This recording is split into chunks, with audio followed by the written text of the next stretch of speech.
અહીંયા કહેવામાં આવ્યું છે કે શ્રવણમ કીર્તનમ, કીર્તન કરવાનું આવી રીતે રોટલી વણતા વણતા, બાળકોને નવડાવતા, એમને તૈયાર કરતા, એમને સ્કૂલે મૂકવા જતા, એમને સ્કૂલેથી લઈ આવતા, સૂતા સૂતા, હું તો કહું પથારીમાં સૂતા સૂતા માળા કરો.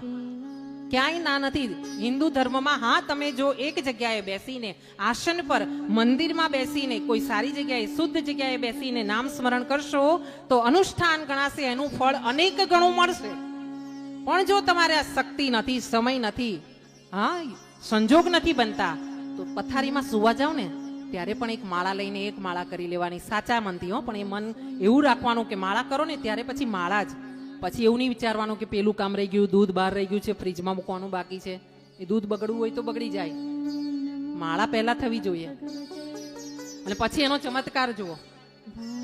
1.25 મહિનો કરી જોજો આવું, કે નક્કી કરો કે મારે ભગવાન પાસે બેસીને હનુમાન ચાલીસા 5 કરવી છે, 5 માળા કરવી છે, અને પછી જુઓ એનો ચમત્કાર. અહીંયા